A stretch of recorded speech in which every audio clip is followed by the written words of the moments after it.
My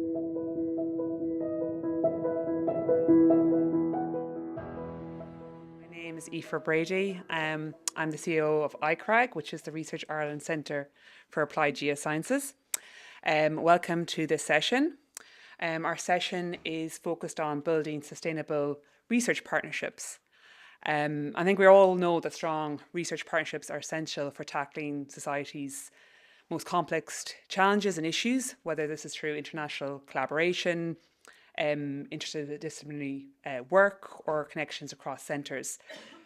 A robust research culture plays a critical role in fostering these partnerships, ensuring that they are grounded in trust, shared values, and mutual respect.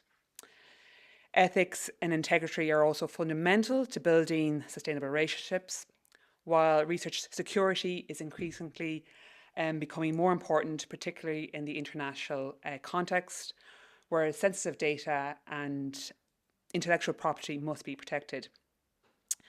This session is particularly interesting for myself, coming from a Research Ireland Centre, where multi-institutional and multidisciplinary collaborations are kind of at the core of Research Ireland Centres. And our academics are deeply engaged in partnerships with Indigenous and multinational companies across the world. So our speakers this afternoon will explore how a positive research culture supports the development of effective collaborations. And they'll be addressing the challenges and the opportunities for collaborations at all levels. So our first speaker this afternoon is Katherine Welch. Katherine is a knowledge broker working at the interface of academia and external actors to help deliver research impact. For the past 7 years, Katherine has been part of the University College London Public Policy, a team dedicated to supporting academic policy engagement and impact. Katherine is currently on secondment with the UCL Grand Challenges, delivering cross-disciplinary research engagement on the themes of climate crisis and data-empowered societies.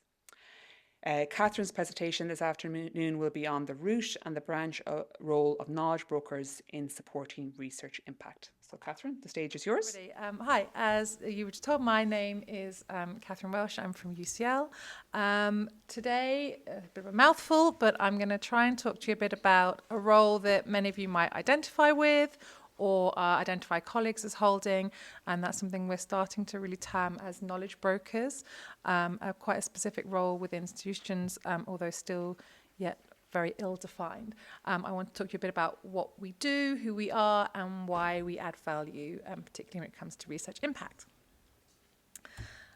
So we work in a cross-disciplinary space in the teams I work in at UCL. I won't labour on this too much because I think everybody here is probably a bit of an expert on cross-disciplinarity.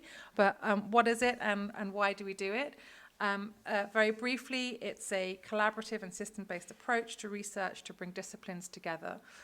It breaks down silos, exposes researchers to different ways of working, bringing back to the culture aspect of today's discussion, and addresses those complex and wicked challenges that research in many areas is there to try and address. I think it's important to recap on this environment and this type of work because it's not without its challenges. I've been working in this space for a long time and we still see these challenges today. The terminology is ill-defined and ill-understood. We talk about cross-disciplinarity, multidisciplinarity, interdisciplinarity. They're all a bit interchangeable. Not really sure what each of them mean. There are still, I think, I've had discussions with many people over the course of last night and today around some of the barriers to this type of work, as it's still not well understood. There are grant funding barriers and particularly career progression barriers to those wanting to work in a cross-disciplinary way, particularly for the researchers. And there is a perception of breadth versus depth, creating, I think, a number of tensions. And I think I'd like everybody to agree that there's space for both in our fantastic institutions. So this way of working has its challenges, and what we've discovered over the past sort of decade or so at UCL is that it can be very well supported by professional services staff that have a specific skill set and a sort of specialist way of working. And like I say, we've started to coin that group as a group of knowledge brokers. So who does it need and sort of what are the skills that it needs? The quote that I've given you here at the top illustrates that this is still a poorly defined career and a poorly defined role within institutions. This comes from a recent report, there's a link at the end of my presentation, by the Capabilities in Academic Policy Engagement project, which was a 4-year Research England funded project led by UCL with 5 other institutions and 3 policy and industry partners. And it investigated how we can better support academic to policy engagement across the research sphere. And as you see, it shows that this type of work is poorly characterized. The roles can go by many titles and work within many different teams within organizations, but they do tend to have a specific skill set or sets of skills. Like I say, we're often located in and around impact and knowledge exchange teams. So you might find if you've got colleagues or you're from within impact teams, you'll recognize a lot of this. We would like to think that we're considered as specialist generalists. We work across a wide variety of disciplines.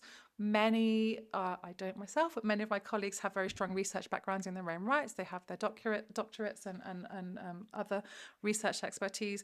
And so we have a specific sort of ability to work across fields.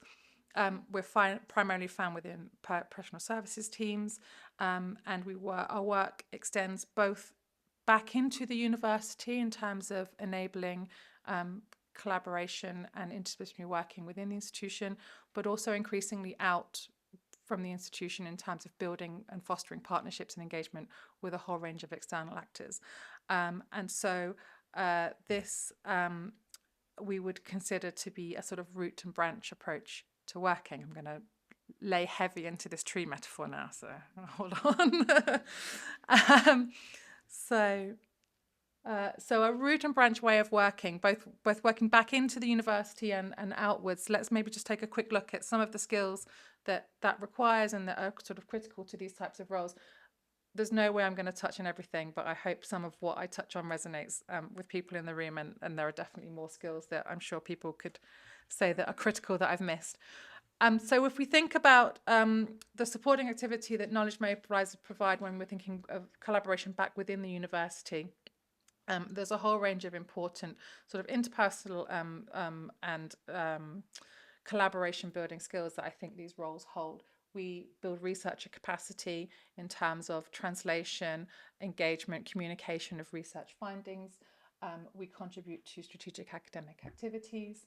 We align research with external needs, so it's about a sort of push-pull relationship between the research push of what we want to look at and the kind of societal pull of what is required of research.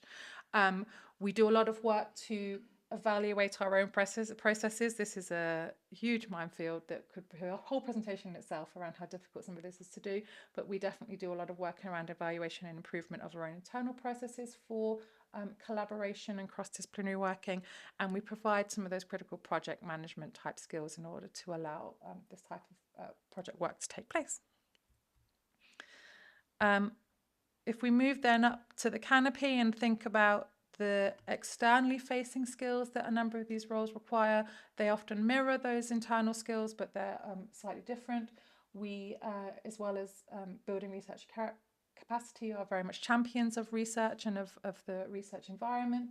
We spend a lot of time brokering, hence the term knowledge brokers, interactions and opportunities with a whole range of policy, industry and other practitioner partners.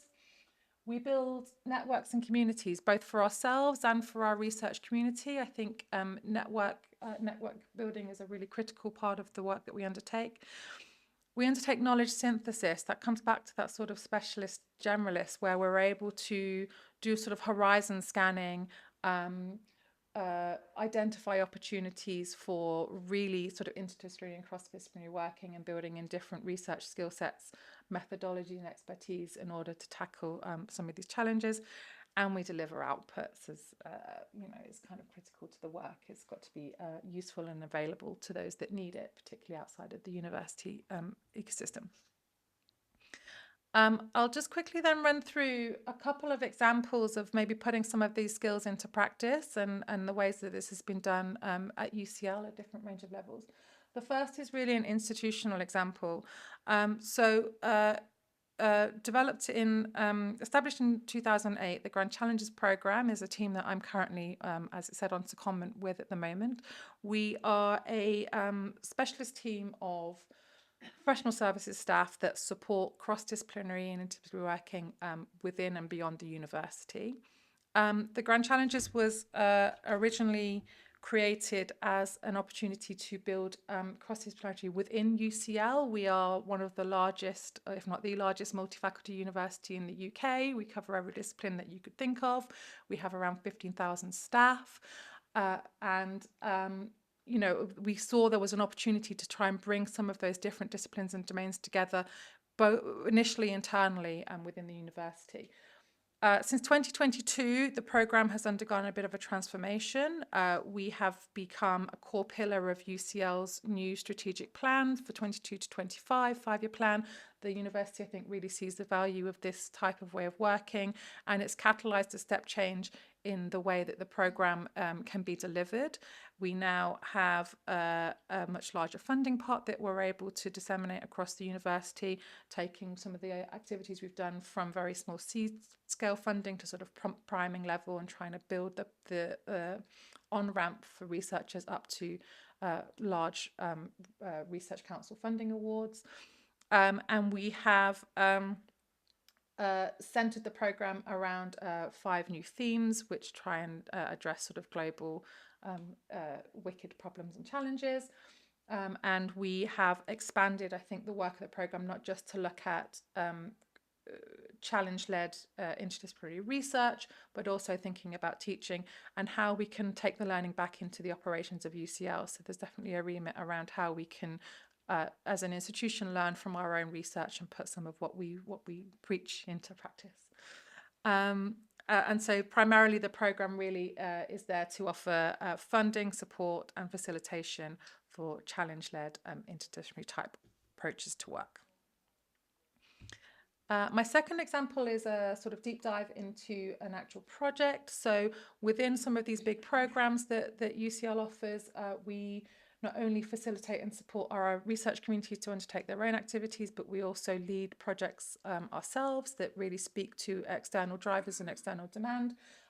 This is a project that I led on as part of UCL Public Policy a couple of years ago. It was a project in partnership with the British Academy, and we did a series of exercises over a couple of years looking into AI and the impacts on the future of work.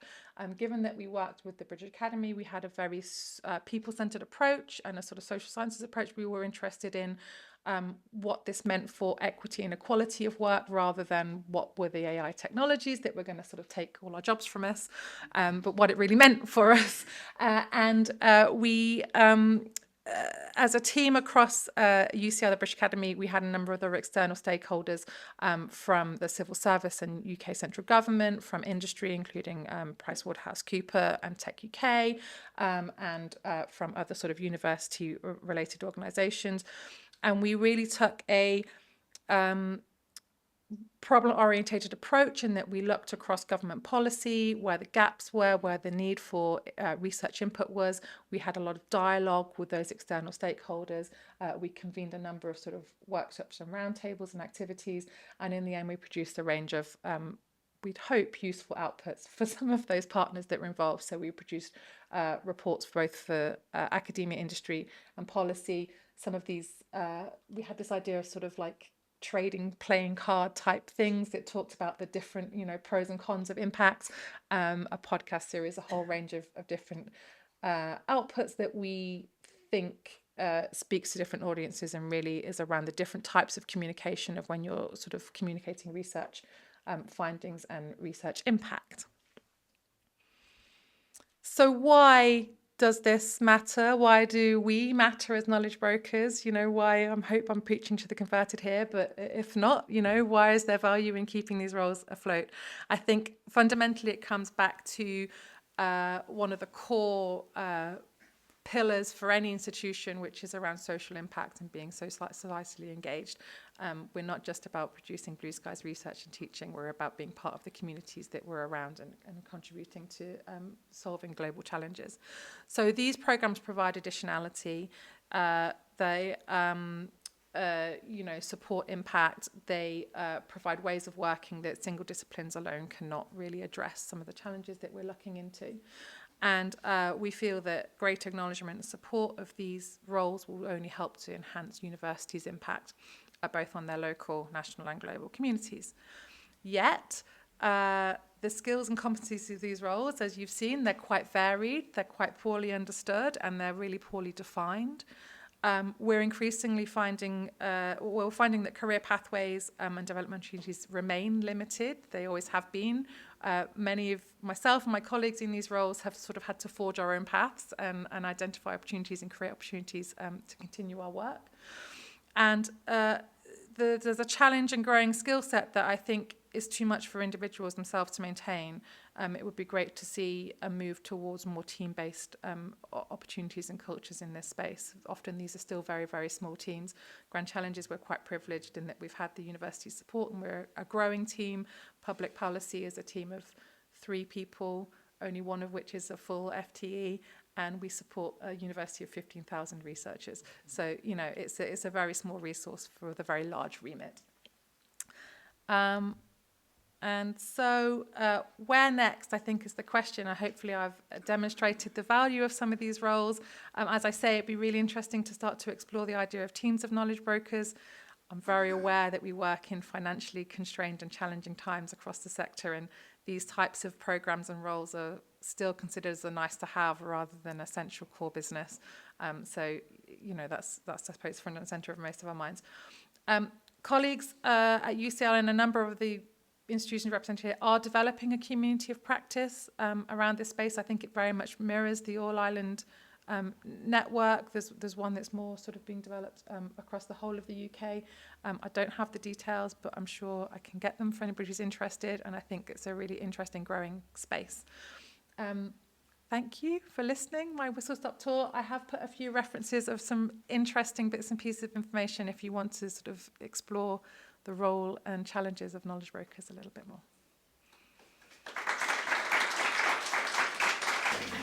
Do we have any questions for Katherine? At UCD, where I work, I would say we have a lot of knowledge brokers all over the campus, generally people who are supporting research, who understand how what they've looked at from one researcher connects to what they've looked at from another researcher, but there's not a central team.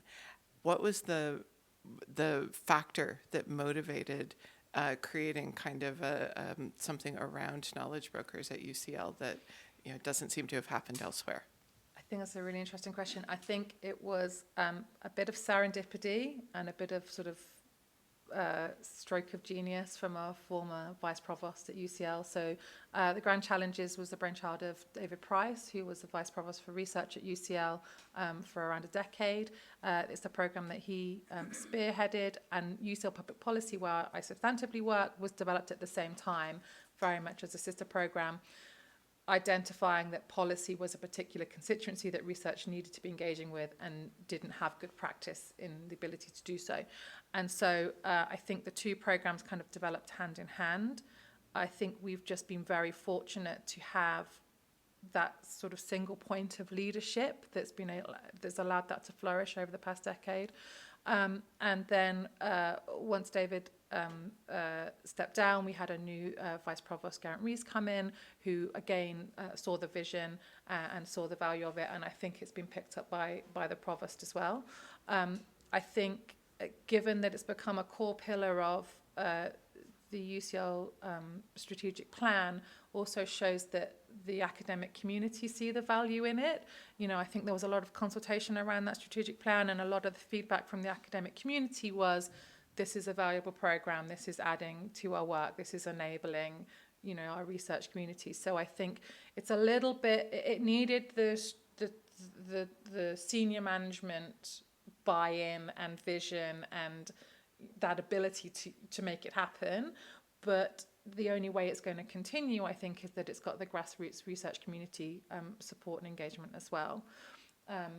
we're constantly learning and shaping the programs. The new sort of iteration of the program now has 2 academic vice provost, love our titles, leads who are really sort of figurehead academics for the program.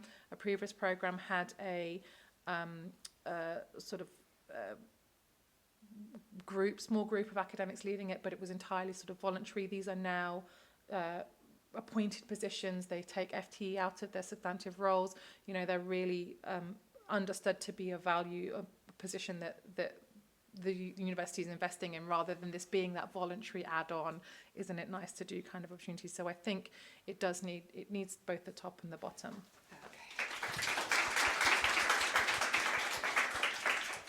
This is Maneesha Joshi. She is the inaugural Director of the Research Integrity and Security Office at Yale University. This office was established in 2021 to address concerns around research misconduct of research data and results, as well as to address new federal regulations concerning research security. Maneesha's office assists faculty to continue their important international collaborations whilst complying with federal regulations to address research security concerns such as data protection. And so Maneesha is here to present on Principles to Practice. Thank you. Good afternoon, everyone. Again, my name is Maneesha Joshi. I am the Director of Research Integrity and Security at Yale University. There are many new regulations that are now coming out. I have put down my contact information and our general email boxes in case anybody has any questions, but I can also give out information because our landscape is ever changing right now, as I'm sure you've all heard. So we are, everything's changing on a day-to-day basis for us, and we are trying to keep up with everything. I just found something that changed as I checked my emails this morning, so I will be looking at that later today. But this is what we do. But what we start with, as we've all discussed, the importance of international collaborations, right? Even though our landscape is changing day to day sometimes, Yale and all of the other institutions are still stressing the importance of international collaborations. Without that exchange of knowledge, we will not foster any new knowledge. And so that's why we are still committed to a global strategy. Yale is committed to a global strategy, which we continue to promote. And while we are promoting that, we also have, the government has told us that there are concerns about our research internationally and things that we need to address in order to continue those collaborations. And I was going to go through some of the regulations, but just going through the importance, as I know you all know, so I'm not going to go through it line by line. But we do want to keep strengthening our research here in the back at the U.S. and here internationally with you, to leverage our resources, funding, expertise, facilities, trying to train our new researchers that are coming in. We think that's really important to have that collaboration, not just within the U.S., but internationally. And also, we're trying to make sure that we have cutting-edge research. With our regulations, these are the areas that get affected by Yale, and I'm sure it happens for all of you too. So these are all of our different offices that are at Yale. So conflict of interest, our invention reporting, our tech transfer office, our conflict of commitment. We do restricted party screenings, which I'm not sure, I'm thinking that you guys do that here, but we have software that we have to put in names of individuals and entities to make sure they're not on some kind of list that would cause a concern for us to collaborate with them internationally. Expert controls, our office of sponsored projects, every one of these areas is affected when I have a researcher who wants to collaborate internationally. So this is why it's so important, because there's regulations for each one of these areas that we have to address every time. Let's scroll down. So research security is a relatively newer issue for us. It's always been in existence, but there are more regulations coming out now. So we're finally getting, or we shouldn't say finally, we're getting the definition of what research security is for the government. And that is the safeguarding of the research enterprise, and it's really against behaviors. So they're really focused on the behaviors of individuals who are or entities who are trying to take our data, who are trying to take intellectual property, and how are we going to protect that intellectual property and that data? And it's really talking to the faculty and working with them, for them to understand that there are bad actors out there, because I'm sure faculty, they want to share, and we understand they want to share their science. They want to talk about it. But there are certain bad actors that they could be dealing with that are going to take that information and patent it, commercialize it somewhere else before our US government dollars, our taxpayer dollars, get to patent it beforehand, because it's our data that we want to share, but we have to protect it to a certain extent. So these are the things that the government is concerned about, which is now flowing down to the institutions, obviously, and now to us, and especially my office, where we're talking to faculty about this on a daily basis, to be honest with you. That was one definition. There is also something called the National Security Presidential Memorandum, NSPM 33, that was enacted actually under the prior administration, that also defines what research security is, and that's again against the misappropriation of research and development to the detriment of national economic security, related violations of research integrity, and foreign government interference. So those are the things that we're trying to protect our faculty from as much as the institution, because the faculty member can also get in trouble individually as much as the institution can get in trouble. So we're there to protect both the institution and the individual, especially if they're collaborating internationally and that project is not coming through the university, they're doing it outside of the university. And that's where we're really trying to focus on, to let them know and guide them through those collaborations so that they don't get themselves into some kind of trouble that we don't want them to, or collaborating in a way they shouldn't be. NSPM 33, they have all these new requirements now for us. So now they have disclosure requirements. So disclosure requirements means when our faculty are actually collaborating with internationally or even domestically, if they have access to postdocs at a different institution that are supporting their research results, we have to report that as other support or an in-kind support, so the government knows how to fund us. So they're not overlapping and giving us money for something that's already being done by someone else. So we have to report those things, and now we've always had to do it. I don't think our faculty understood the why of it. Now we're explaining the why we have to do all of that, and we have to capture that information for the government. Digital persistence identifiers are just DPIs. It's just an identifying number. So when they actually apply for a grant, they have a certain number because so many names are the same. So we want to make sure that the faculty member is applying, who the faculty member is that's applying for it. Consequences for violation of disclosure requirements. There are many consequences. Loss of the funding for the institution, for the individual. That individual could be flagged through all agencies, not just the agency that found something out. So it could be the National Institutes of Health, under the information sharing, which is the last bullet, could share it with the National Science Foundation. And they can now start looking at it, and they can actually affect the funding of our faculty members. So our research security is so important that we make sure we comply with what they're asking us to do. And part of NSPM 33 is requiring a research security program. That includes cybersecurity, foreign travel security, research security training, and export control training. This is all new, except for the export control training. That's always been in existence. But the cybersecurity, foreign travel, and research security are all new, and there's actually a module that's been developed by the National Science Foundation, and I'm providing a link so anybody can look at it. It is 4 hours. They are supposed to, I know, when we told our researchers that, wasn't good.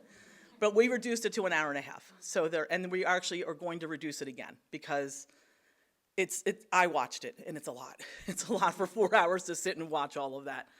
But I did provide a link to the research security training because it goes through all of the issues about how to protect your data, how to understand when you might be talking to somebody that, what we tell our faculty is if you're out at a conference and somebody's asking you a question and it doesn't seem like it's in with what you do or natural flow of their conversation, you actually have to let us know, because I may have to report it back to the government, that you may have been targeted. And because that's happening more and more with academia, because unfortunately, this is the target population right now, our researchers.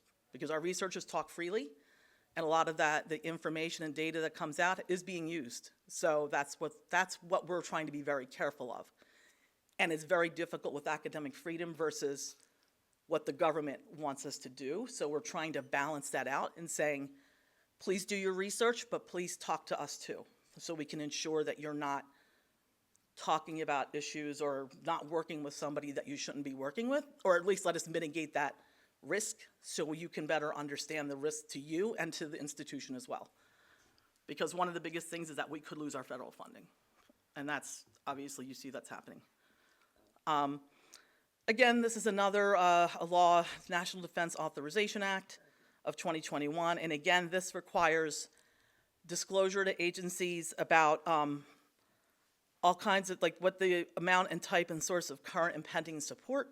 So if I have a researcher who is applying for an NIH award, but they also have a pending award or something pending from the NSF, they have to list that. They have to list everything. And if they have something with one of your organizations, we would have to list it if it's supporting. So we have to list all of that as part of the application, and then part is progress reports as it moves forward. So our faculty have to be aware, and it's a lot for them to remember, so that's why our office is here to help them. And we can pull some reports out of our systems, but some we can't, because some of these, they're doing it on their own, not through the institution, and we don't have any kind of database for what they do individually. So we are starting to try to track that. But it's very, very tricky, because they're moving fast, and they should. Let's see. Again, so this is the reason why. Why do they want us to disclose all of this information when we're applying for funding? Because they want to know the sources, the contributions of resources. Where is it coming from? What's happened with some faculty members, and this is throughout the country, is that they fail to disclose those resources. And so the government, they're using taxpayer funds to fund something that may have already been funded by another institution. And when that's discovered, taxpayers get upset. Obviously, it is their dollars, it's our dollars that are getting used. So we're trying to be careful with that, and we need to understand where their resources are coming from. We have seen instances where there is a diversion of proprietary information that came to the institution. Not just, Yale probably, I haven't seen it personally, but other institutions where it's been diverted to other entities that it should not have been diverted to. In other countries as well, other governments it's been shared with. There's a breach of the confidentiality of the peer review process. So sometimes, you submit your proposals, that's supposed to be confidential. Some of that information was taken and given to other institutions that it should not have been given to. So these are the things that we're seeing, diverting scientific knowledge to other universities. And we've actually seen where we have faculty signing employment agreements, keeping them 100% FTE at a different institution, but they're 100% at Yale. So that doesn't work. So we're looking at things like that and saying, that's not good. We can't work with that. So we're looking at, so that's what the government's looking for, and that's what we're looking for now to ensure. And I don't think people are doing it on purpose a lot of times. I think they're just thinking they're signing something to say, I'm going to do something just a little bit here, but then the agreement says something different. And so I have to go by what the agreement says. I can't go by what the faculty member thinks it may have done. So RISA, which is my office, the Research Integrity and Security Office, what do we do? So what we do, like I said, this office was created about 4 years ago because Yale saw this coming, that these requirements were coming in. We give advisements to all of our faculty when they are doing research, either domestically or foreign, actually. So if there are domestic situations where they're going to overlap their science, where it might affect their funding, we're also going to look at that and give them advice about that. We review visiting scholars. So what we want to know about them, if they're being externally funded, if they're being funded by a different institution and not by Yale, we're looking at that individual and we're looking at that institution to see that source of funding and if it's a problematic source of funding.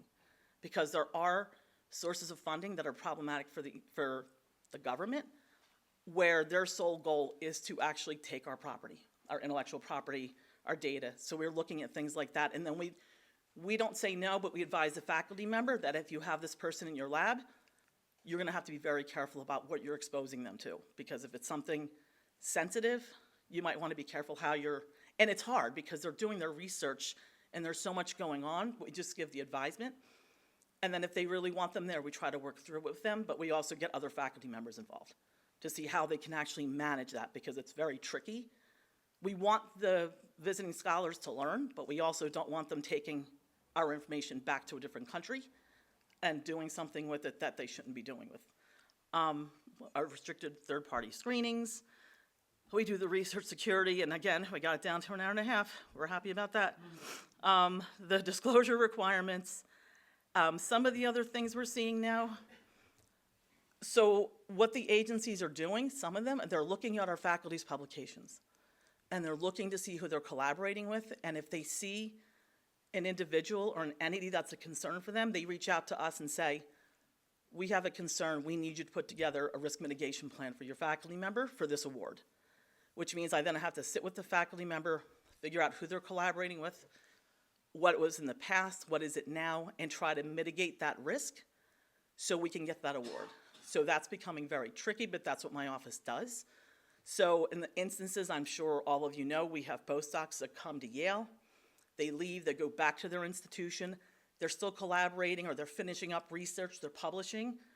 Our agencies just look at that and say, what is that? And then we have to figure it out and work with the agency and work with the PI to say, this was in the past or this is ongoing now, this is how we'll mitigate it. So there won't be any issue. So those are some of the things that we're doing. And for the National Institutes of Health, they are actually requiring if we have, if a faculty member has an external appointment or if they have an external research project that's not coming through Yale, they get copies of those contracts and we have to submit them to the NIH. And they actually review those, and if they have questions, they'll come back to us. So if they think there's an overlap or something else, or they think the time commitment's off because, you know, we have a designated amount of effort on one project, but this other external project looks like it has too much effort, then we're gonna have to balance out the effort. So those are the things we're looking for. I just quickly put up case studies here about, unfortunately, some faculty members who were not honest in their disclosures and were contacted, they lied to the FBI in one instance, and not smart. And then we have another one who, a researcher who just did not disclose many affiliations or with PRC, Germany, Japan, Israel, Korea. They're gonna find out. They are absolutely gonna find out if you're doing it, and then we're gonna find out after the fact. And so then we're gonna have to try to work with the problem. So it's one of the things we talk to our faculty. If you want to tell us that you're doing it, let us help you ahead of time. We don't want to restrict it. That's the last thing we want to do. We don't want to say you can't do it. We just want to help mitigate it so you can continue with your federal funding as well as your international collaborations. And I think that's it. Anyone have any questions? Oh boy, I knew it.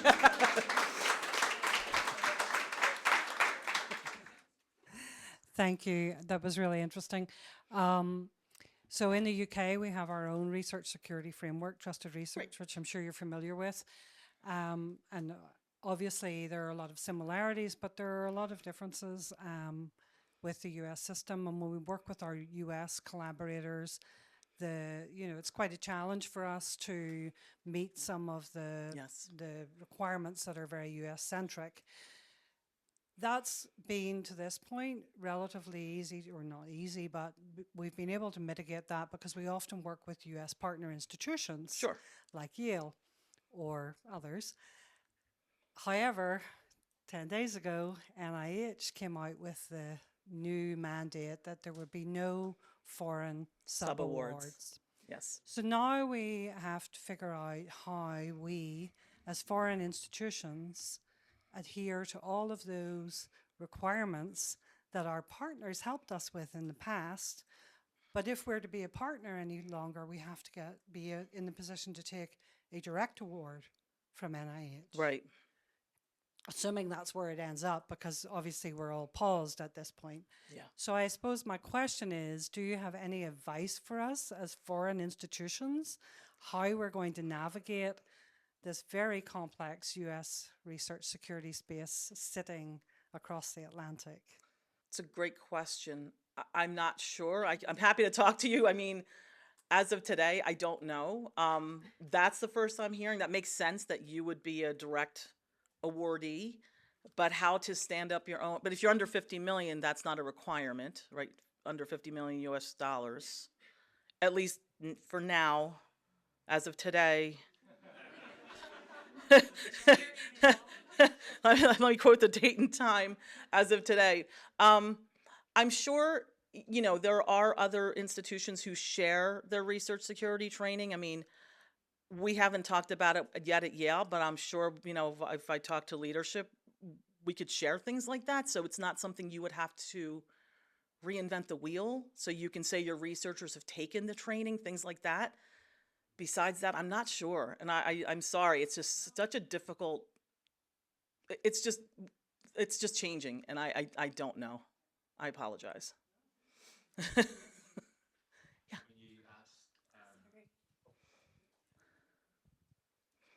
Hi, Martin Walker. I manage US Ireland program, which is research collaboration between Ireland, Northern Ireland, and the US. Okay.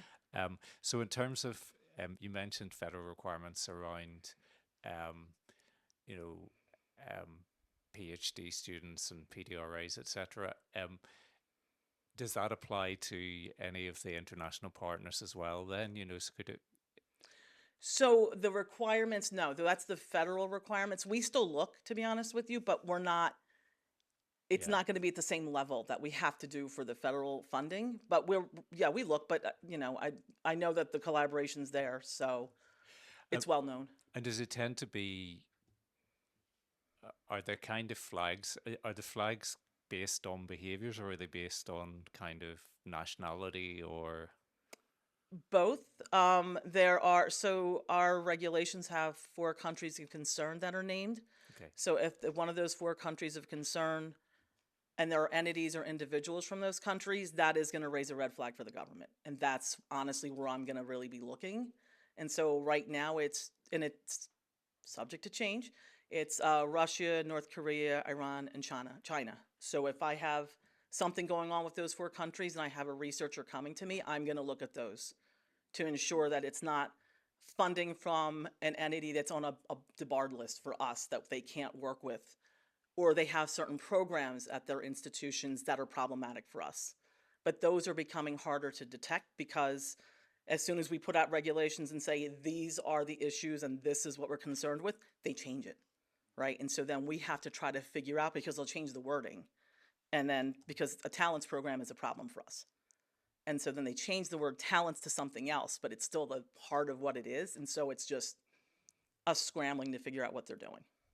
So, yeah.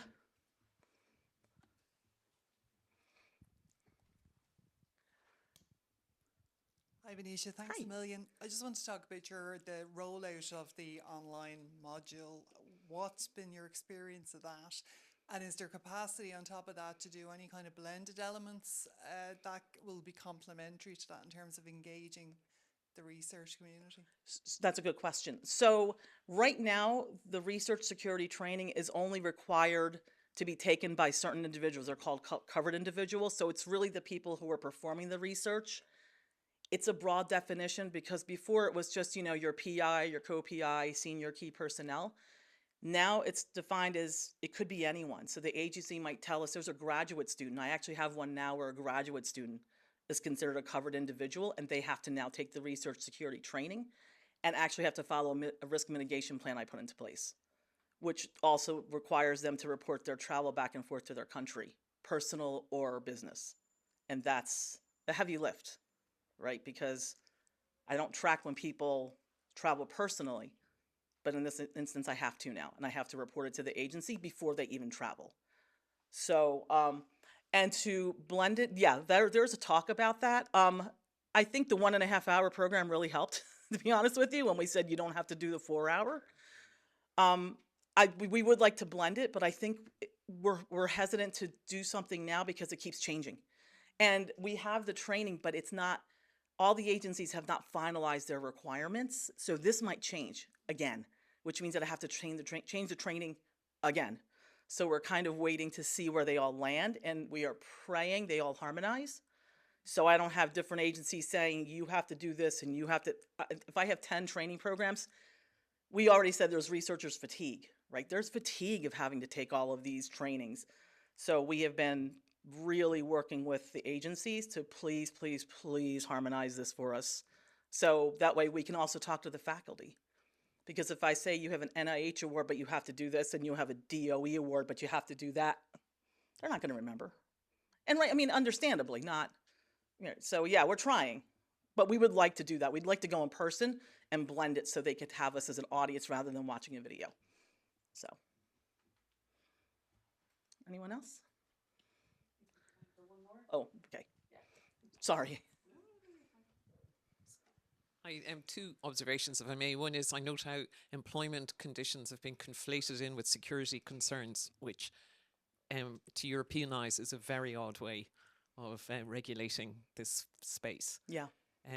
So that's a comment rather than a question. But I'd be interested to know what Yale's response is to how academic employment contracts are being regulated in this space, in this way. How Yale is doing it? Yeah, well, no. What is the response of the Yale management to the fact that academic contracts and HR issues around fraud, for example, are being dealt with at the federal level? Rather, the obligation to report is it's an internal matter between the employee and the employer, but it's been dealt with in a different way in this context. Yeah. So, so how Yale deals. So obviously, if we have an employee who wants to work at a different institution and they're signing an employment contract, Yale will want to understand what that employment means, right? Because if it's going to affect their Yale responsibilities, yeah, of course, we're going to adjust their time. But as far as reporting it federally, it's just part of the requirement. They have to report it on their bio sketch, so their CV, they'll have to report it there. If it involves research, then they're going to have to report it there too, as like an other support, in-kind support kind of issue.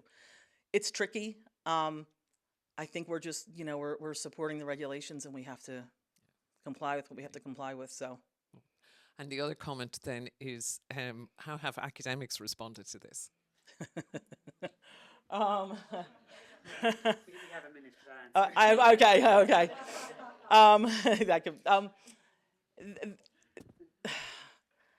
They want to comply. They understand how tricky it is, and they understand that it really is changing for us right now. So we're doing the best we can. A lot of this has actually been in place, but I don't think it has been. The reasoning behind wasn't there. It was just, here's the regulation, you have to report it. And they would interpret it themselves and say, oh, we don't have to do that. But now we're here and saying, this is why you have to do it. And they're actually understanding more now. And now I have faculty reaching out to our office to understand that they're reporting it correctly, because they don't want to lose their funding and they don't want to get themselves or the institution in trouble. So it's actually been better than I thought it would. But it really is just keeping ourselves open. Like, we've developed office hours for our faculty so they can come and ask questions. Even if I don't know the answer, I have the question and I'll go find out the answer.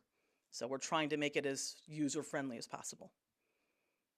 So Cristina Martin works at the University of Glasgow as the InFrame project coordinator. This InFrame project is focused on creating an inclusive framework for research leadership, emphasising the importance of a skilled collegiate approach to foster supportive and equitable environments. Previously, Cristina has held the position of project manager for XNet at the University of Edinburgh, an interdisciplinary research network dedicated to eliminating obstacles to interdisciplinary research. Cristina is deeply interested in interdisciplinary research, convinced that the most significant innovations emerge from the convergence of diverse ideas and collegiality.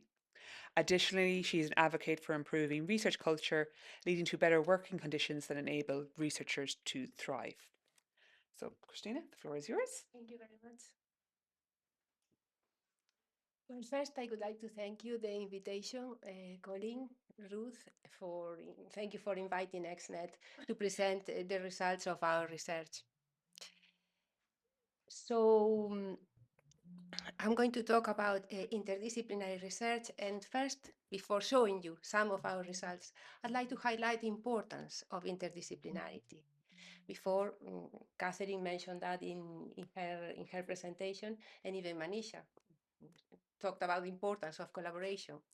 I think that most of you will agree on the fact that interdisciplinarity is the way of tackling the most pressing societal problems that we face nowadays. But I would like to tell you how important interdisciplinarity is from my personal point of view based on my experience. I am a scientist, a researcher. I worked in academia and industry. I worked in cancer and neurodegeneration. And I worked on, at some point, I worked on Parkinson's disease. And I got really frustrated as a scientist because I understood that when someone is diagnosed with Parkinson's, the first drug that the neurologist is going to prescribe is dopamine. This is the very same drug that has been prescribed for the last 70 years. So if we take into consideration the amount of time, effort, and money, the resources involved in trying to resolve and trying to fight against this complex biomedical problem that is Parkinson's, it's really discouraging to see how in 100 years we didn't manage to succeed. So perhaps we need a different approach to resolve these complex biomedical issues and to try to foster, to accelerate scientific advancements. This approach is interdisciplinary research, in my point of view. But interdisciplinary research is not easy. It entails some challenges. We have to try and solve these problems, these challenges, and one of these ways is trying to foster a positive research culture around it, around interdisciplinary research. And this is why XNet was created. XNet is an interdisciplinary research network that aims to remove barriers to interdisciplinary research. It was a project funded by the MRC, and it's supported by the universities of Edinburgh, Dundee, and Oxford, and managed by professionals from these three institutions. XNet had two main aims. The first one was the establishment of a network of interdisciplinarians. First, we wanted to understand from them which are the main barriers they face when crossing disciplines. And we always try to involve industry and PPI, patient and public involvement in our research. The second and main goal of XNet was trying to create a report, a series of recommendations aimed mainly at funding bodies and policymakers to first let them know about these challenges I mentioned before, the challenges that interdisciplinarians face, and second, to offer solutions to try to resolve these issues. The methodology we used in XNet was very varied, very different to establish the network and get evidence. So we organized different workshops, surveys, interviews, and gathered data from social media. We organized 4 different workshops. The first one with interdisciplinarians, another one with industry. In the third one, we wanted to engage with PPI. And finally, in our last workshop, we wanted to understand which are specific EDI, equality, diversity, and inclusion issues that affect specifically interdisciplinary research. The outcomes of these workshops are gathered in different reports that you can see if you're interested on our website, which is xnet.bio. We launched several surveys, and in one of them, we found something really shocking. Over 60% of the researchers working in interdisciplinarity experienced at some point in their working environments some kind of hostility. Not good at all. So after doing this research, we came up with this series of obstacles that affect interdisciplinarians. We found that 80% of them find issues with communication across different disciplines, maybe related to the different jargons, of course, we all know about that. They find difficult to establish collaborations and networks. Training is inadequate or insufficient for 85% of them. They also encounter issues with double jeopardy, especially when it comes to evaluation, with resources, lack of resources, hostility, we saw it before, and problems with research culture. I highlighted it here because of the importance of research culture. As we all know, it is intrinsic to all the barriers that you can see on that slide. Interdisciplinarians feel undervalued. They face EDI issues, hypercompetition, and lack of good management and leadership. They also find difficult to navigate institutional structures, mainly because of the organization of academia in silos, in closed departments, and also because of the highly hierarchical structure of our universities. They face lack of support and problems with publication and evaluation. These two last issues have a direct impact on career progression, which at the same time has a big implication with funding because it's difficult for them to get. And finally, they face time constraints, and this is normally due to the fact that these projects, interdisciplinary projects, are more complex, and therefore it takes more time to deal with them. As a result of these studies, we came up with a series of recommendations. We wrote a report last year called Sweeping Away Barriers to Interdisciplinary Research. This is a group of 13 recommendations aimed at funders and policymakers. So we divided these 13 recommendations in 3 main groups. The first one, increased mobility across disciplines and sectors. The second, nurturing interdisciplinary research environments. And the third one is about ensuring fair and sustainable evaluation of the research. I will describe briefly every one of these sets of recommendations. For the first one, about increasing mobility across disciplines and sectors, we recommended funders to enable fellowships. These can be short fellowships like secondments, or longer fellowships like, for instance, the very successful XDF program, Cross-Disciplinary Fellowships program in the University of Edinburgh. We recommend to incentivize team science and active co-supervision from different disciplines.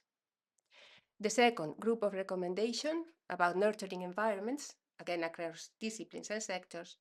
Here we recommend to build cohorts of researchers. We can think of very successful initiatives like the FLFs, for instance. We recommended to create codes of conduct and fostering training at all levels, at all career levels, independently of the age and the position. And finally, the third group of recommendations about creating an equitable and sustainable evaluation and funding. So we recommend to prioritize funding interdisciplinary projects when the panel scores are tight. Funders should recognize the longer timescales of these projects, as I mentioned before, assess teams in their interdisciplinary commitment, enabling flexibility of authorship ordering. This is quite important in the career of a scientist to remove ingrained bias, and establish proportional funding panels with interdisciplinary members in proportion to the proposals assessed to be equitable. We created a tool, this colorful tool here. We called it the Interdisciplinary Research Wheel of Privilege. With this tool, we wanted to emphasize the privilege or advantages that interdisciplinarians have in comparison with people working in single disciplines. So we divided this wheel in 4 big quadrants. These quadrants represent the barriers that I mentioned before. We classify them as cultural, personal, institutional, and procedural. The second inner ring here represents where and when the interdisciplinarians face their challenges in academia. And the 3 concentric inner rings, they represent a gradation, increasing privilege towards the center of the wheel. So what we find is that normally interdisciplinarians sit in this third outer ring versus people who work on single disciplines, which tend to be closer to the center of the wheel. And to finish this presentation, I'd like to discuss some strategies and practices to foster a positive research culture in interdisciplinary research. First, we think that we should recognize positive interdisciplinary initiatives and reward collegiality. This is very important. We should consider also generosity and hospitality. We should try to create open, trusting, transparent, and supportive environments, trying to get away from them some kind of criticism or even humiliation when working in this area. We should also try to build external connections with industry, PPI, or the government, trying to find some practical applications to interdisciplinary research. And finally, it's very important to establish a new concept of leadership, because organizational leadership is very important in research culture. The concept of leadership nowadays is obsolete in academia as it is. We should try to find different pathways to leadership. We should try to update it and diversify it. And there's some very interesting initiatives at the moment in the country. I can think of the Thrive project in Frame or the MRC Data Science Leadership Awards. I will describe briefly the InFrame project, basically because I'm working on it now in the University of Glasgow. So InFrame is a research culture initiative funded by the Wellcome Trust Building and involves a collaboration of the Universities of Glasgow, St Andrews, and Edinburgh. InFrame is trying to create a new framework for leadership, for research leadership. We are trying to widen the leadership recognition. I mean, understanding that there are different roles and individuals in the research landscape that can be considered as leaders. For that, we should champion collegiality and inclusivity, and we should also challenge the traditional hierarchies in academia to be more equitable. Finally, I would like to thank all those people that made XNet possible. Thanks to their effort, the effort from interdisciplinarians, PPI groups, industry representatives, or research adjacent. So thanks to their efforts and the efforts of so many other people in the country working in synergy, hopefully we can improve the lives of interdisciplinary researchers and we can foster a positive research culture in interdisciplinary research. So thank you very much. Any questions? Katherine. That's a really fascinating project. I was just wondering how your report was received by policymakers and funders, and if there's been any response to your recommendations. Yes, we sent it to, we were an MRC funded project, so we sent it to MRC, to BBSRC, EPSRC, well, mainly UKRI, the main councils. And we did have a response even from Otolin Laser, yes. So they said that they were taking notes, but I'm afraid that no action, as far as I can tell, from there, you know. But at least, well, I think that we should keep trying, you know, make the project known. And at some point, someone, you know, will pay attention. I think we're moving in the right direction. I mean, all of us. But it will be a very slow process. We know how it works. It's very difficult to change organizational structures like academia is massive. But I am positive about the future. And also about REF 2029, hopefully, will be helpful. Any other questions? Hi. Promotion is a major incentive for academics And to what extent did you factor promote, or did you ask them about whether or not they saw interdisciplinarity as hindering or facilitating promotion? And if they saw it as hindering, which is what I think it probably does, whether you had any guidance to offer the institutions on how that can be addressed through promotion procedures. It is certainly a hindering factor. In fact, the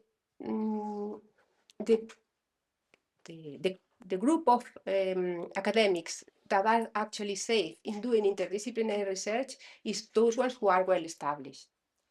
An early career researcher, they know it's really risky for them. There's a lot of risk associated with trying to do some kind of interdisciplinarity because of all the barriers we mentioned. They will have to face them. And at the end of the day, you need a job. And especially if you're passionate about your science or your research. Sorry, I'm a bit biased. No, I didn't want to.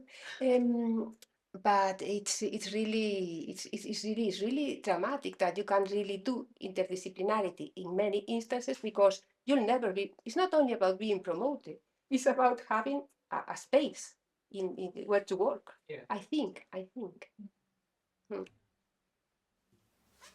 Okay, so our last speaker, but not least, this session is Dr. Oliver Cox.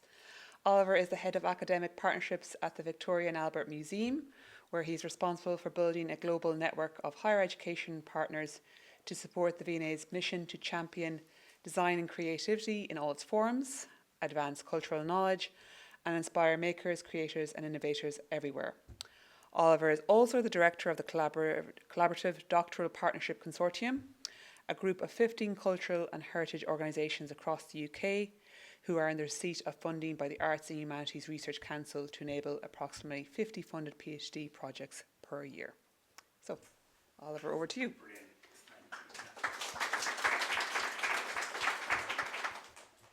Well, good afternoon, everyone. It's a real treat to be in Costa del Belfast, as I'm calling it. Perfect. So I'm speaking from a slightly different perspective today, that of someone who exists within a very large cultural organisation and is actively involved in trying to build a research culture within an organisation that tries to do a million different things at once. Most of my remarks come from that perspective, and I've been at the V&A now for 2.5 years. When I joined the museum, our strapline was the world's leading museum of art, design and performance. And along with our rebranding, you will love the millennial pink colourway, we have gone with a new strapline, which is that the V&A is a family of museums dedicated to the power of creativity.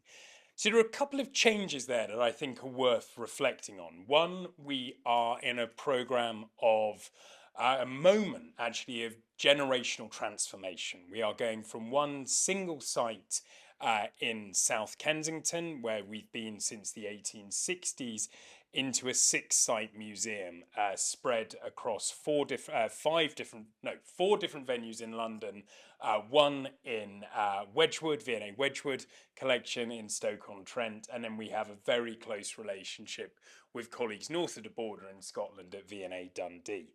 So we're moving from 1 site to 6. So there's a very interesting question as to how one creates, and thinking about this morning's keynote, I have huge centralizing tendencies, which I feel I should admit straight away. But we have 6 different institutions, each who are setting out with very different kind of cultures within the V&A umbrella.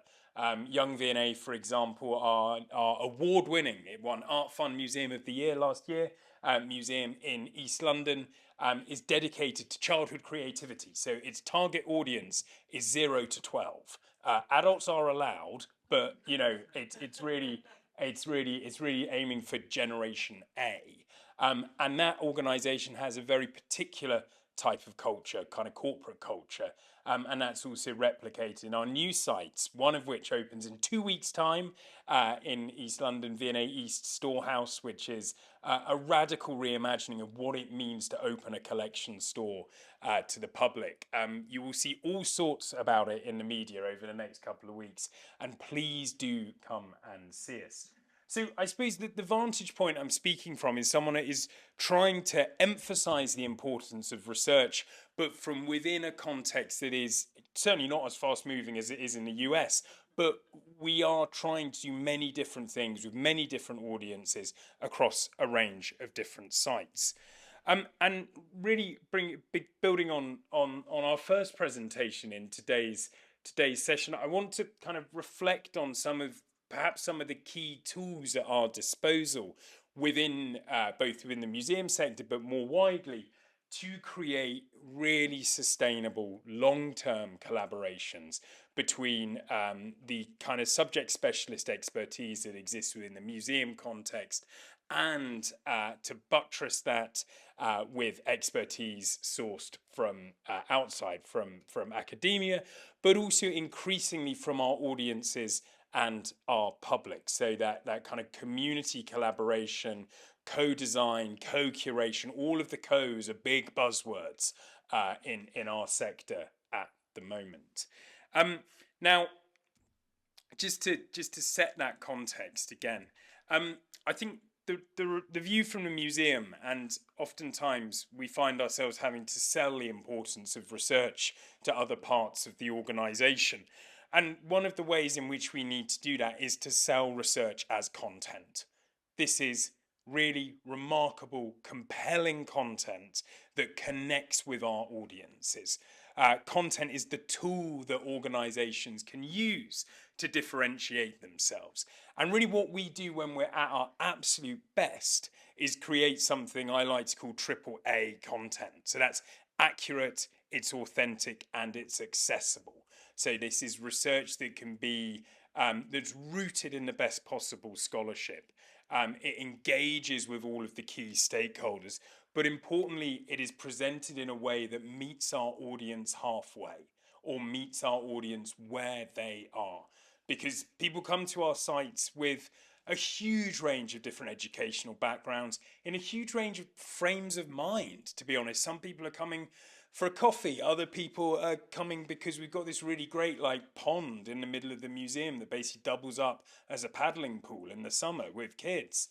And so we have to ensure that we are able to calibrate our message to that individual when they cross the threshold of our institution. And there are also those individuals that don't cross the threshold of our institution because we're a big, scary, late 19th century Victorian building with a massive portico that we know puts off people who are not used to moving through those kinds of spaces. So if that's the sort of view from the museum, one of the things that we've been really actively engaged with for almost 20 years now is working with the Arts and Humanities Research Council. So as the vast majority of you in the room know, the kind of major funder of arts and humanities research within the UK context, to deliver the collaborative doctoral partnership scheme. So this scheme is allocations of AHRC funding that is made directly to a museum, library, archive, or heritage organisation, or groups of such organisations to allocate to collaborative projects that support their work and objectives. So really crucially, we set the agenda here. We set the project. We set it according to what our strategic research priorities are and to where our need is within the organisation. And we work really closely with academic partners to help us deliver that. So just from a sort of technical point of view, all of the students are enrolled at the university partner. The fees go direct to the university. So actually the cultural organisations, we don't see any of the money. It's all handled by university finance offices. And currently we are in midway through something called CDP4. We're midway through the fourth round of this, and we will be funding 156 PhD projects across 15 different cultural organisations and consortia. So you can spot your favourite institutions on the screen there. And of course, given where we are, a massive shout out to National Museums Northern Ireland, one of our newest partners, but really important for us to have coverage across all 4 nations of the UK. And if you look across that group, the collective visitation numbers per year to our sites will be in the tens of millions. So strategic collaborations with us delivers audiences to your research is the way in which we often start conversations with colleagues. And the next part of my presentation, I want to reflect briefly on this idea of being an in-betweener, which is a far less well-developed idea than a knowledge broker, I guess. And to confirm that trite analogy, I include this. And this is really where I started my career, as an in-betweener, both as an awkward, geeky 17-year-old boy unable to talk to anyone.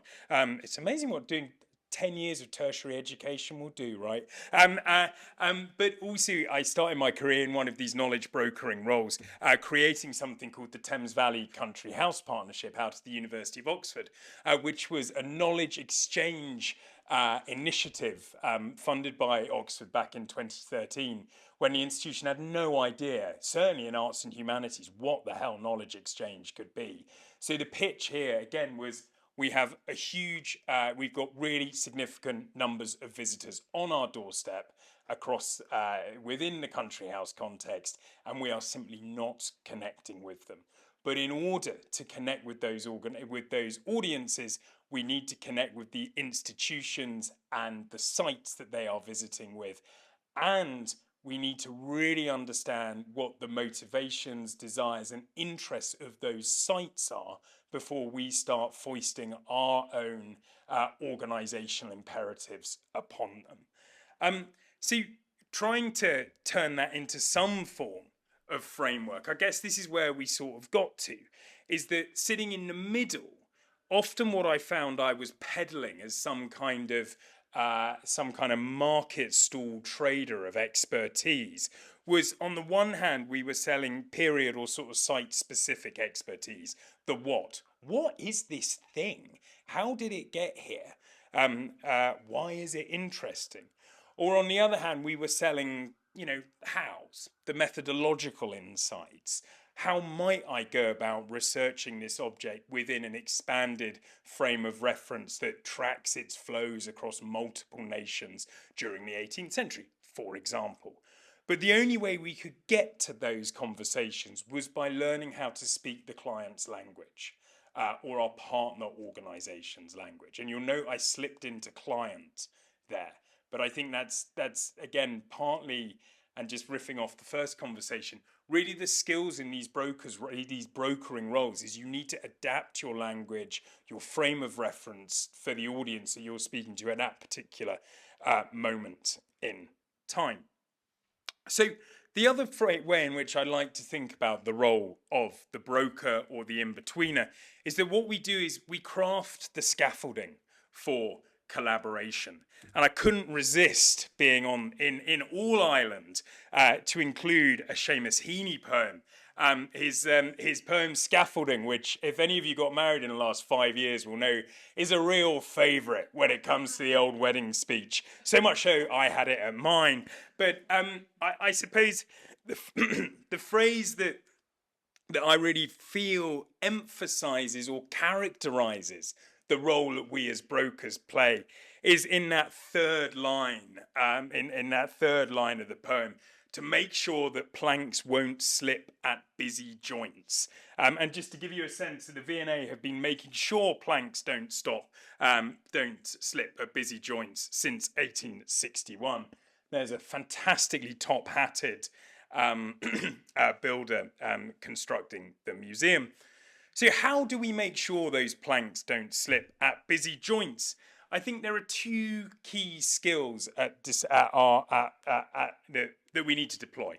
The first is to invest in the basics. So why are we doing this? Like, collaboration can be quite hard. It takes quite a lot more time. It may not, and it takes more resource, just in terms of people time. So what is, to that earlier point, what's the additionality here? What do we gain by working together, and how do we ensure that what we gain is greater than the sum of its individual parts? And then secondly, I think a great in-betweener or knowledge broker can be both simultaneously the eagle and the woodlouse. So the eagle soaring over that great forest of collaboration, seeing the sort of sunlit uplands of opportunity, but also the woodlouse turning over that individual leaf. Because one of the ways in which collaborations can quickly go south is if someone hasn't quite read the fine print on the collaboration agreement. So I feel like there's also I'm here for you, Maneesha. I'm here for you. So I think there's that sort of ability to work at different scales that I think is so crucial within the kinds of roles that so many of us in this room operate in. And I think the ability to communicate and work with our academic stakeholders to help them understand the context within which they're operating, and how at times within our partner organisation context, they this might not be the most important project for the organisation, and to deliver that news with a gentle and a calm bedside manner. But of course, we're not alone in doing this kind of collaborative work. And in the final part of my presentation, I just wanted to reflect a little bit on some of the tools and techniques that are out there, and on what I feel like I've learned over the last sort of 15 years of doing this kind of stuff. Firstly, some reflections on working between organisations. Again, I come back to that importance of understanding motivation on both sides, and also understanding the motivation within the particular sort of linguistic codes of those organisations within which either within which you yourself work or who you are looking to collaborate with. We need to be optimistic about the potential benefits. There has to be something worth getting out of bed for these collaborations to work, and oftentimes that given the fickle nature of research funding, at times it has to be more than that. It has to be funding is of course part of the mix here, but those long-term partnerships can sustain unsuccessful funding applications, and they exist in spite of rather than because of the money or chasing the money. Thirdly, I think we need to be really, really realistic about the time and financial commitments. And I think this is something that is echoed across all of the papers this afternoon, is that institutions are really waking up to the importance of these broker roles, and really waking up to the importance of those networks that, like a fine wine, mature year on year, and the dangers of severing those networks at crucial points in the development of a collaborative relationship.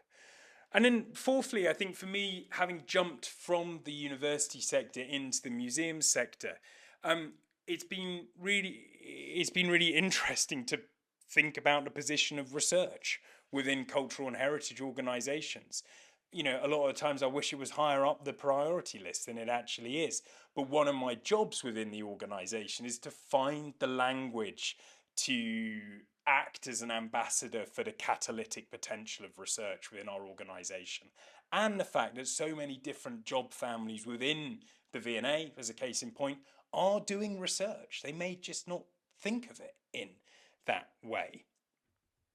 But within all of this, I think what we're always aiming to do is find those areas of mutual benefit.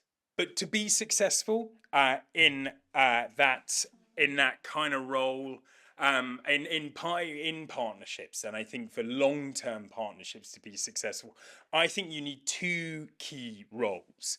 The first of which is your champion. You need someone with institutional capital. You need someone who is willing to go into bat for you. They've got change in their pocket. They are ready to spend it on behalf of your cause and your vision for that collaboration. So you need someone that can act as an advocate for you in those rooms that maybe because of seniority or other reasons you can't be in at that particular moment in time. And then I think the second characteristic you need your maverick. You need someone that's a little bit uncontrollable, might come up with some wild stuff, but fundamentally what they are doing is pushing you to think differently about the ways in which you might structure a relationship, the ways in what you might be working together to achieve. And it's not, I've done very little to contribute to this field in any meaningful way. So all I can do is plagiarize the work done by others. And I would really, really commend to you. This stuff is over 10 years old now. It's the work done by the National Coordinating Centre for Public Engagement back in about 2012. And they had this really interesting program called Museum University Partnership Initiative. And so much of the work they did 10, 12 years ago remains true today. And there are some really, really brilliant resources available online if you just type that into Google. And of course, other search platforms are available. So just to finish, and I guess to give you something to think about as you go into coffee, think about adopting two personas here. Perhaps you might want to be the hacker. Are there any ideas and processes that can be adapted and used, processes that can be re-engineered to your practice? And then secondly, please be a thief. Please steal with pride from this session. Any stories, methods, language, insight, that's kind of what we're here to do, isn't it? Is to build that community of practice, to advocate for the important role of knowledge brokers or in-betweeners, and to help colleagues on both sides deliver really, really impactful work. Thank you ever so much for your time.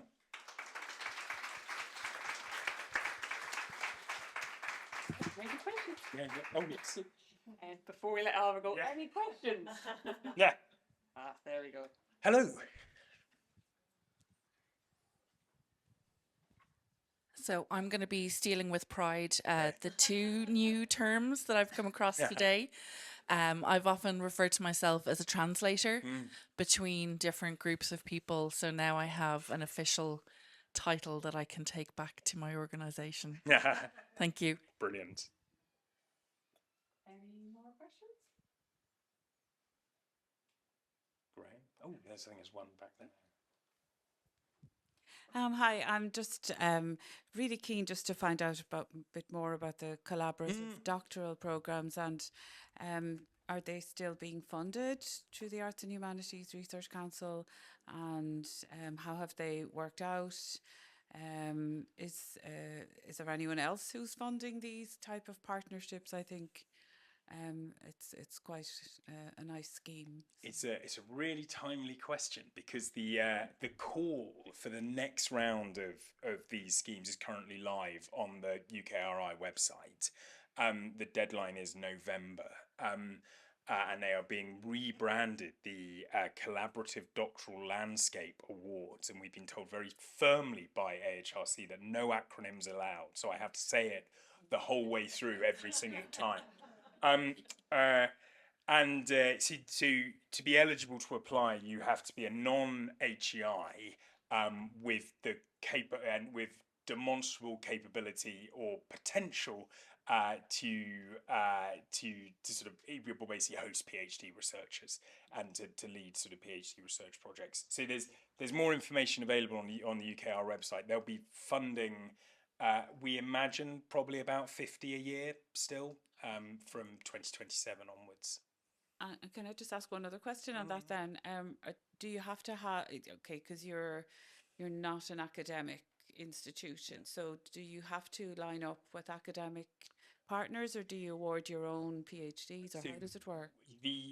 to be eligible to hold a seat, you apply for a notional allocation of PhD studentships. So, say for example, National Museums Northern Ireland, get 3 a year, which are awarded in collaboration with a university partner. So none of us have degree awarding bodies, degree awarding capabilities. So all of the they will be enrolled upon the relevant PhD program at the partner university.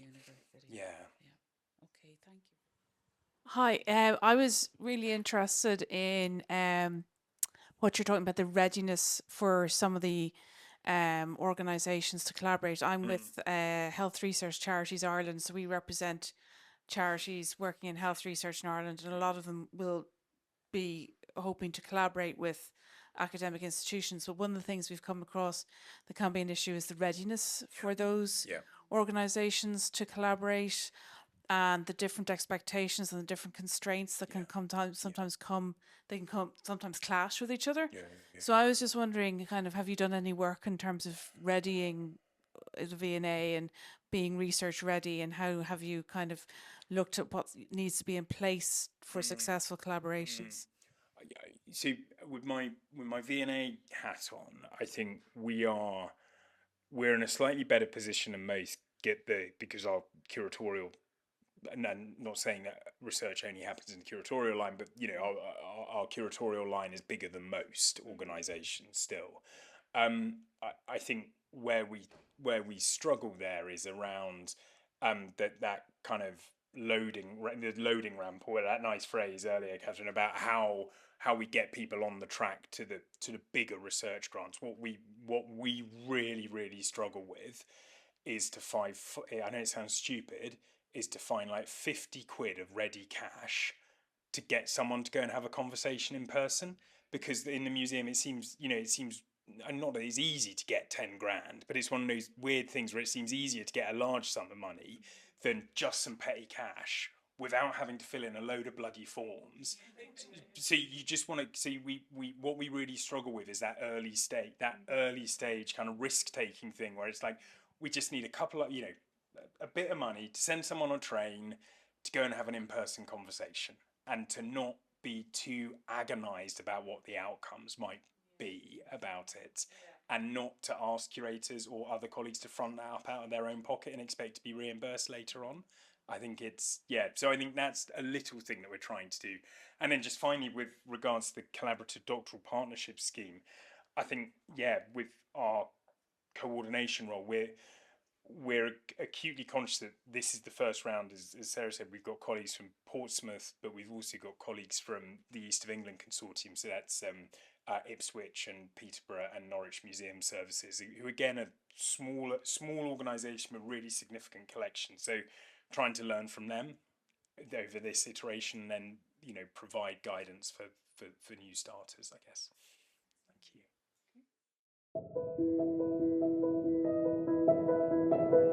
you.